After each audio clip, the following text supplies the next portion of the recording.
Welcome to my channel. Telangana రాష్ట్రంలో పాత ration కార్డుదారులకైతే ఒక అప్డేట్ రావడం జరిగింది. ఒక విధంగా ఇది బ్యాడ్ న్యూసే. పాత రేషన్ కార్డుల నుంచి 1,30,000 మంది కార్డులు అయితే తొలగింపు చేస్తున్నారు. ఎందుకు అనేది తెలుసుకుందాం. వీడియో చూసిన వాళ్ళు తప్పకుండా వీడియో లైక్ చేసి ఛానల్ని సబ్స్క్రైబ్ చేసుకోండి.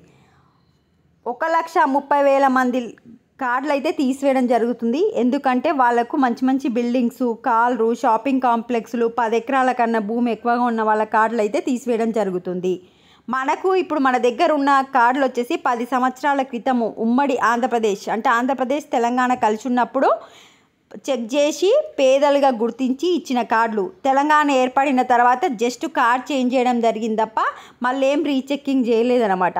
ఇప్పుడు కొత్త కార్డులు ఇస్తున్నప్పుడు పాత వాళ్ళవి కూడా చెక్ చేసి ఎవరివైనా అనర్హులు ఉంటే, అంటే అప్పుడు పేదవారుగానే ఉన్నారు, బట్ ఇప్పుడు భూముల రేట్లు ఇంక్రీజ్ కావడం కానీ, జాబులు రావడం కానీ, ఇట్లా కొంతమంది పేదలు ధనికులు అయ్యారు కదా, ఆ ధనికులందరికీ అయితే కార్డ్స్ తీసేశారు. ఆ విధంగా 1,30,000 కార్డులు, ఎక్కువ శాతం వచ్చేసి హైదరాబాద్, వరంగల్, కరీంనగర్, నిజామాబాద్, బోడుప్పల్, నిజాంపేట పరిధిలో ఎక్కువ కార్డ్స్ అయితే తీసివేయడం జరిగింది.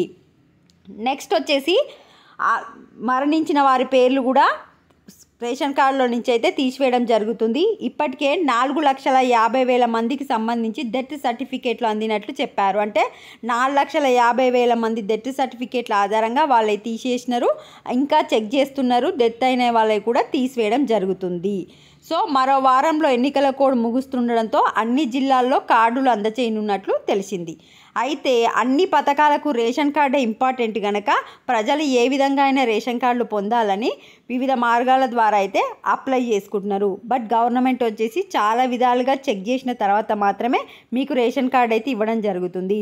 రేషన్ కార్డు ఉంటేనే ఆరోగ్యశ్రీ, ఉచిత కరెంటు, ఇందిరమ్మ ఇల్లు, పెన్షను, కళ్యాణ లక్ష్మి స్కీమ్స్కి ఇవన్నిటికీ మెయిన్గా మనకు కావాల్సింది రేషన్ కార్డే కనుక రేషన్ కార్డు ఉంటే మిగతా పథకాలు కూడా పొందొచ్చు అనే ఉద్దేశంతోనే రేషన్ కార్డుకి అయితే ప్రజలు చాలా విధాలుగా మళ్ళీ అప్లై చేసుకుంటున్నారు. బట్ గవర్నమెంట్ మాత్రం మీ ఆధార్ కార్డు నెంబరు, మీ ప్రజాపాలనలో ఇచ్చిన ఎంక్వైరీలు వాటన్నిటిని చెక్ చేసిన తర్వాత మాత్రమే ఇస్తుంది.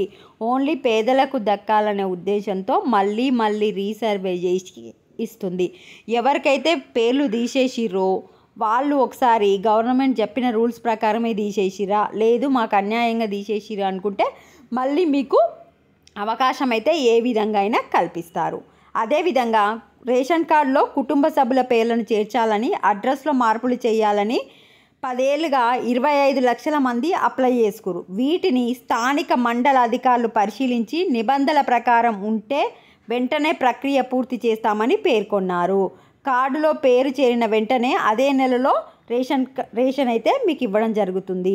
ఎవరైతే అడ్రస్ చేంజ్ చేయాలని, కొత్త సభ్యుల పేర్లు ఎక్కియాలని ఇచ్చిరో వాళ్ళు మండల్లో చెక్ చేసిన తర్వాత మీ పేరు ఎక్కిస్తామని అయితే చెప్తున్నారు. ఇవి అప్డేట్స్.